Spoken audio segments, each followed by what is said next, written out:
the commercial capital of Serekunda. Suma Jadama. Addressing the gatherings in Gunjur and Brufut, natives lamented challenges of insufficient provision of agriculture, health, education, recreational facilities, and the management of coastal and marine resources in the area as their major challenges. National Development Plan ko dara kenda bunda bi jere seno bunda ba kono kuran fanan na bunda be kono sila dadal la bunda be kono tourism la bunda be kono environment la bunda be kono woni bunda do la de bunda do. From Brufut, the presidential entourage made a brief visit to Bakote Dam site, where President Barrow suggested for an urgent stakeholder conference that will create a long-term sustainable solution to the waste management problem.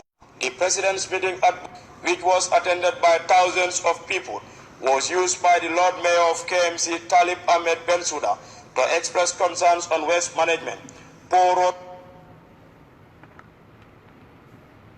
to put in laws that will promote the rights and well-being of differently able people in the country.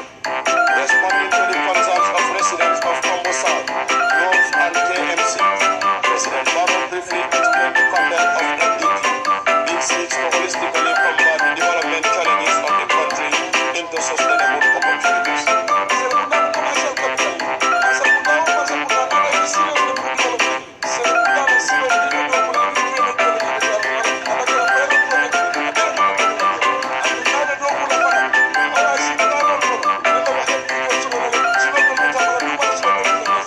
Ministers for Agriculture, Information, Health, Education and Lands also use the platform to outline their ministry's plans and projects.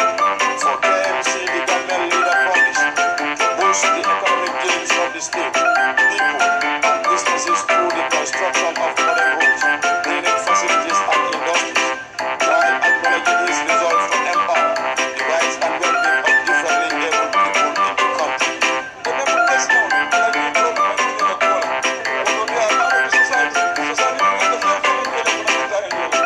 President Barrow, however, enjoined Gambians to refrain from illegal acts that will obstruct officials of Gambian police force in executing their functions.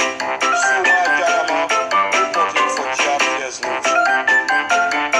Vice President, His Excellency Hussein Dabo, on Friday had an audience with the steering committee of the National Security Sector Reform Team. The team was at State House to update the Vice President on the current progress in the security sector reform process. VP Dabo also received the Chinese delegation accompanied by the Gambianese expertise in eliminating malaria in the country. Khadija Tujano has details. Leading government security sector reform action as the chairman of the National Security Sector Reform Steering Committee, the Vice President is engaging national stakeholders in new discussions to move along quickly towards the effective implementation of new programs lined up to drive the sector's reform agenda. We came as a team to update His Excellency and the members of the steering committee, and also to take on board and integrate or incorporate their comments and views as to how we should proceed in the formulation of the security policy. The list of issues on the table here includes the ongoing national security policy formation agenda and ongoing efforts to engage stakeholders in the best interest of the Gambian citizenry. The list of issues on the table here includes the ongoing national security policy formation agenda and ongoing efforts to engage stakeholders in the best interest of the Gambian citizenry.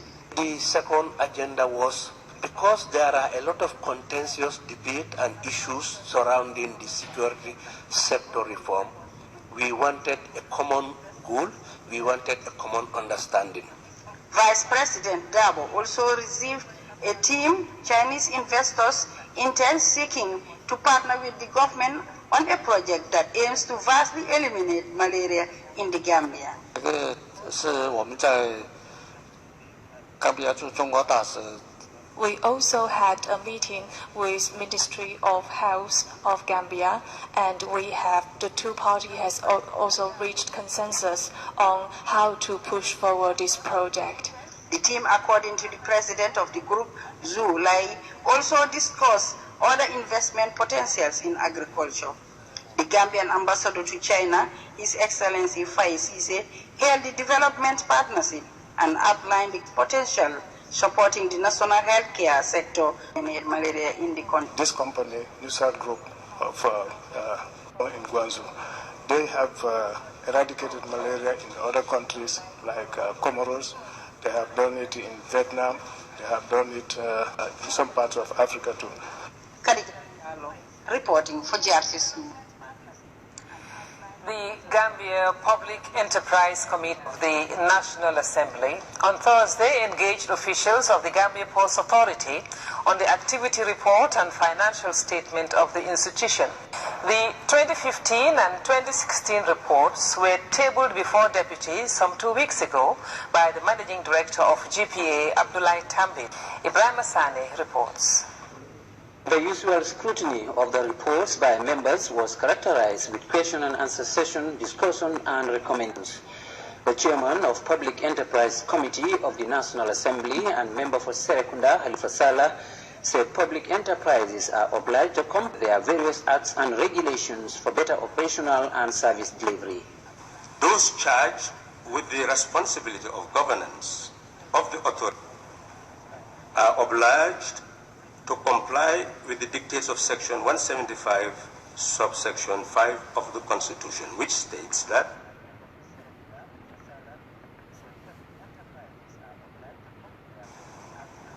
are obliged to comply with the dictates of Section 175, subsection 5 of the Constitution, which states public enterprises shall, within 3 months of the end of its financial year, submit an annual report to the National Assembly on the business and operations during the preceding year. Member for Lower Badibu and Vice Chair of the committee, Alaji Jawara, expressed concern over decrease in revenue by the authority in 2014 and took the port officials to task as to how and why. 1.1 billion 900 million in 2014 to 799.9 million in 2015, a fall of 209.1 million resulting from the decrease in throughput by 5% from this. I would like the managing director to explain whether there is a financial viability or good performance in response to the figures given below here. Responding to his queries, the former managing director of GPA, Lamin Sanyang, told members that it was due to 3 main factors, namely massive reductions in number of restrictions on hard currency,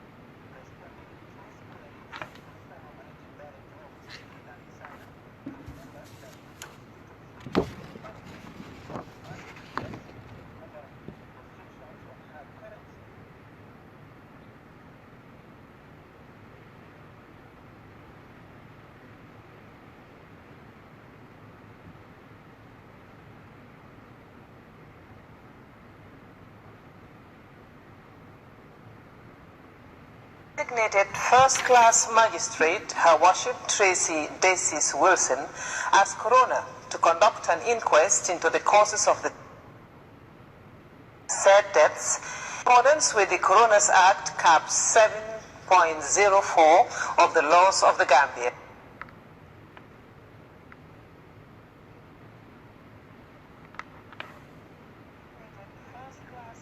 Designated first-class magistrate, Her Worship Tracy Decis Wilson, asked Coroner to conduct an inquest into the causes of the said deaths in accordance with the Coroner's Act, Cap 7.04 of the laws of the Gambia. The Coroner has now concluded her inquiries on 6th of June 2018, submitted her report on the causes of death of the deceased persons to the Chief Justice, The Honorable Chief Justice also forwarded the report to the appropriate government agencies for necessary action. Sittings continued on Friday the financial dealings of former President Jammeh, with more witnesses, including the former Deputy Executive Finance Manager of GAM Petroleum, Alhaji Jabang, emerging to testify. Winifred Nicol witnessed the proceedings and filed in this report. Appearing before the Commission of Inquiry for the first time, the former Deputy Executive Director and former Finance Manager of GAM Petroleum, Alhaji Jabang, are the latest witnesses coming to shed light into the financial dealings of the former President. Samina Hassan was summoned in relation to her involvement with the Jammeh Foundation for Peace, which she joined in October. Well, I went into an office which I couldn't see much, so I asked, what do you want me to do? The main thing was just help the projects. So I went around looking at what they had. From what I found was looking at the agriculture, women, health, employment, health, education. The former top official of the Jammeh Foundation for Peace further highlighted that the Jammeh Foundation Hospital was under the Ministry of Health and not run by Yahya Jammeh. Madam Hassan further testified that her foundation only supported the hospital in times of need. Why were the accounts in the name of the hospitals? It is the hospital. Yeah, it's not the hospital. It's Jammeh Foundation for Peace, the foundation, which is not linked to the hospital. Okay. All right. What support did you actually give any support to these hospitals? The hospital, at one point they needed, when they built the new wing, the new maternity wing, they asked Jammeh Foundation for help with furniture, and we then helped them purchase some furniture for the new wing of the waiting room area. Also appearing to give evidence on the financial transactions of GAM Petroleum was Alhaji Jabang, the oil storage company's former finance manager. Ma'am, when I joined GAM Petroleum, it was through monitoring the account statement of Euro Africa. I realized an exchange difference of initially 15 million. And I brought it to the attention of the general manager. And I also brought it to the attention of the board before the change of the other new board. And this issue has been going on for the board to take decision whether to expense it or whether they're going to waive this. And no decision was reached. In a winding testimony, Jabang was cross-examined by Victoria Andrews, defense lawyer for Mohamed Bazi and Fadia Maziji, on the finances of GAM Petroleum. The Jammeh Commission will provide notice of further adjournment in due course. Reporting for the news, I am Winifred Nicol. As the Gambia joins the rest of the world to commemorate World Hepatitis Day, which is celebrated annually on the 28th of July, the Minister of Health and Social Welfare has emphasized the need for more commitment to raise awareness on the viral endemic hepatitis. Dr. Aissatou Touré made the remarks in a recorded statement to mark the day. Here is part of that statement. Viral hepatitis infection is widely spread, affecting 400 million people worldwide, with over 10 times the number of people infected with HIV. About 1.4 million people dying each year. It is estimated that only 5% of people with chronic hepatitis know of their infection, and less than 1% have access to treatment. Yet, hepatitis is fully preventable and treatable. Hepatitis B and C viruses are the leading cause of liver cancer in the world. Yet more than 80% of those affected with viral hepatitis are unaware of their status. Viral hepatitis does not restrict itself to one specific region or people, but is found worldwide, making it a global epidemic. In the Gambia, previous research has shown that nearly 1 in every 10 individuals is infected with hepatitis B virus. That's the HBV. Liver cancer due to hepatitis B virus is the leading cause of death in young Gambian men in their most productive ages. Despite the significant burden it places on communities across the globe, hepatitis has been largely ignored as a health and development priority. It is time to mobilize a global response to hepatitis on the scale similar to that generated to fight other communicable diseases like HIV/AIDS, tuberculosis, and malaria. However, with the adoption of the resolution on the 2030 Agenda for Sustainable Development, viral hepatitis pandemic will no longer remain hidden. It must be recalled that through collaboration with the Medical Research Council, Gambia, MRC, and the WHO International Agency for Research on Cancer, the Gambia became the first country in sub-Saharan Africa to achieve mass infant vaccination against hepatitis B infection. Since February 1990, this endeavor subsequently led to the implementation of various recommendations, including the introduction of mass infant hepatitis B vaccination in 15 African countries. The Minister of Health and Social Welfare there, Dr. Aissatou Touré. Meanwhile, the WHO representative in the Gambia has also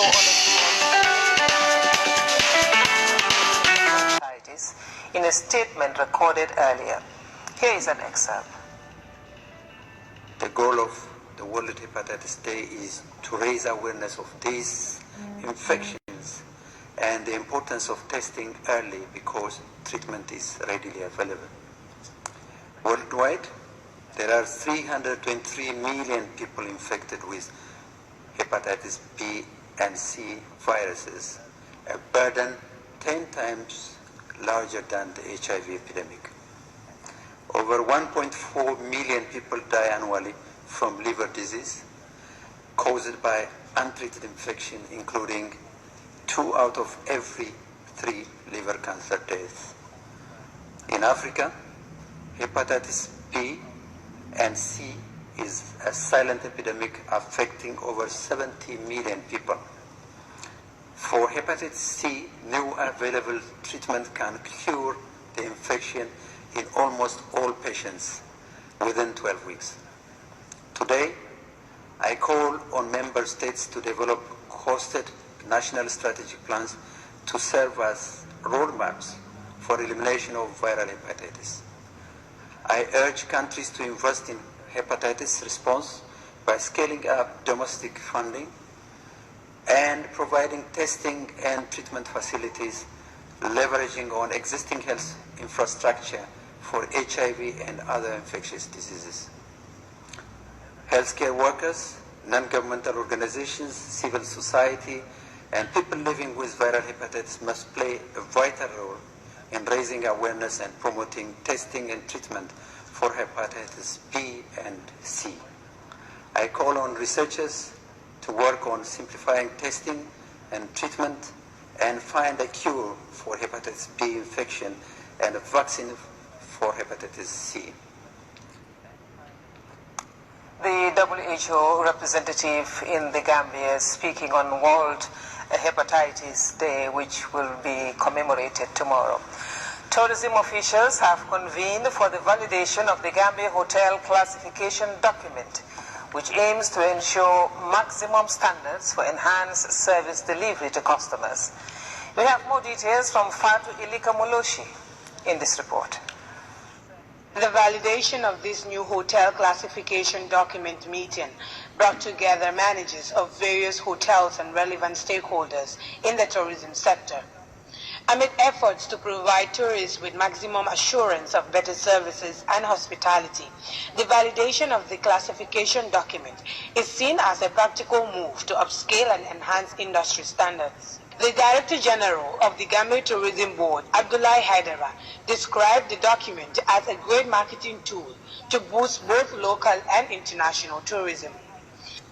For the tourists, grading and classification of accommodation provides assurance to both local and international tourists that establishment has been adequately assessed and approved by an independent third party. Thus, this gives a reliable indication of the expected services and standard delivery.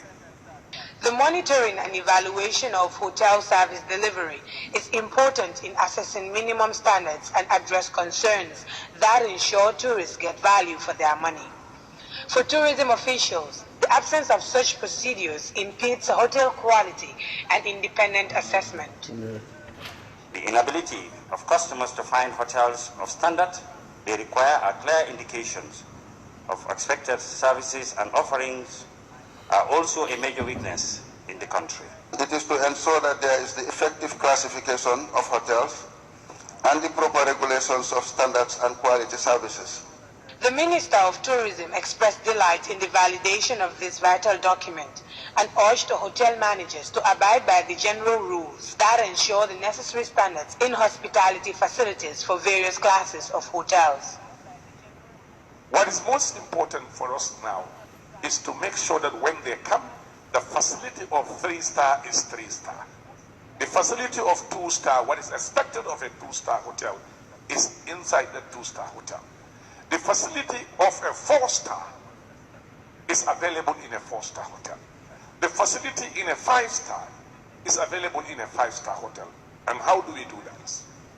And that's this document that can really help us to get to that. The branding and classification process is expected to tourism products and attract greater investment and a rise in tourist numbers in the holiday industry. Well, for a multifaceted industry like tourism, it has become a very competitive sector all over the world. The Gambia is doing everything possible to raise the standard of quality service delivery for its customers in the country. Whereas here, the validation of this document has come at a very crucial moment. The government of the Gambia, under the leadership of His Excellency Adama Barrow, has proposed the allocation of land for the construction of at least 10 brand new hotels of both 4 and 5 categories for the next 18 months. For Grts News, I am Fatu Elika Muloshi. Just left 1 person dead and 9 injured. The incident occurred some kilometers away from the settlement of Bureng in the Lower River region. According to the police, the deceased is a Mauritanian businessman residing in Lamin village. The incident is the second in 2 weeks in which a life was lost. The situation has worried regional authorities, but the police have promised to intensify their traffic security to curb accidents. We will now take our first commercial break, but do stay with us. When we return, we'll take a look at news from outside the country. Be right back. This must be one of Mother Nature's greatest gifts. But there's something else it gives us. When we see such beauty, we want to share it with those we love. That's why we want you to see it. Just see it now.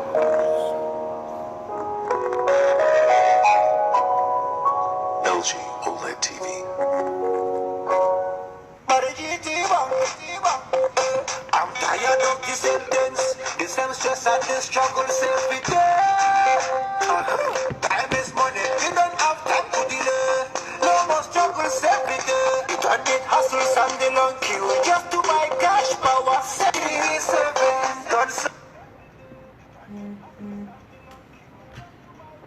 don't suffer just to pay your bills. Know your balance and buy some goods. Send some money to your family. 737. Access your account and get a bill statement. Get a checkbook, post up a check. Fast, secure, double. 737. You can be a doctor or a fisher, teacher or a carpenter man. 737 is for everyone. Jamano the Valenta. Kododo Bola Yato Kolu GT Bank Baba. Any time of the day, spend your money anywhere you want. Any time of the day, you want my loco. Welcome now to our international stories. We begin in Nigeria. Nigerian President Muhammadu Buhari's bid for a second term has suffered a significant setback. At least 52 lawmakers from the All Progressive Congress have defected to the main opposition party. It's seeking to unseat Buhari in next year's elections. We have CGT correspondent Phil Ihaza, who has more on the MP's announcement in Parliament. Gathered for a usual session, but there was nothing usual about it.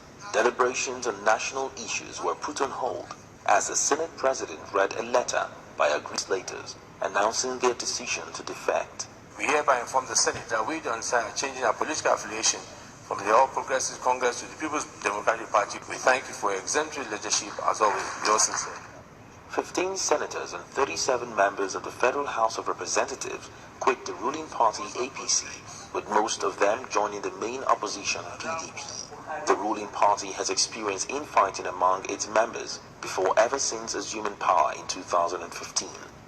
But now, a new and vocal faction known as RAPC, which emerged just a few weeks ago, is accusing President Buhari of being inconsistent and failing to keep its promises. President Buhari said he did his utmost to stop the defections, but that he's certain the move won't affect APC's electoral chances. It is expected that these defections will make it harder for Buhari to push through on his agenda for the remainder of his first term in office. Nigerians head to the polls in February 2000. Haza, CGTN, Abuja, Nigeria. And we'll take another short break. When we return, we'll take a look at the top of the news. Stay with us.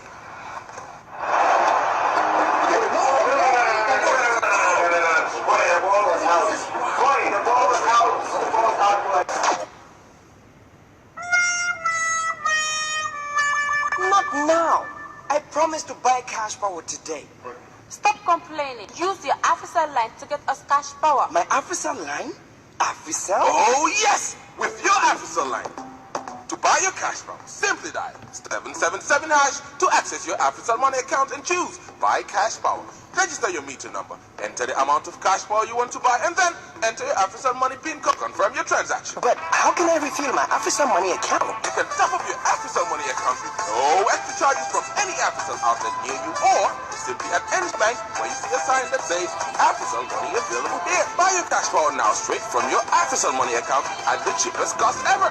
That's 50% less than the fees of other operators. A price nobody dares to match. And now to end GRT's news, we take a look at the top of the stories. President Adam Barrow has reiterated government's commitment to unlock the untapped potential of the fisheries sector and transform the Kanifing municipality into a modern commercial capital. Driving the security sector reform agenda, the Vice President Hussein Udabo has convened with the steering committee of the National Security Sector Reform Team. The Gambia's coroner has concluded inquiries on the causes of death of deceased persons in the Faraba Banta incident, which are reported to the Chief Justice. Elsewhere in Africa, Nigerian President Muhammadu Buhari's bid for a second term has suffered a significant setback as 52 lawmakers from the ruling APC pegged to the main opposition party. Well, that brings us to the end of GRTA's news tonight. We thank you for the pleasure of your company. Ibrahim Ajata will be here for the 10 o'clock news. He'll be stepping in for me. From all of us here then, we thank you for joining us and have a good day.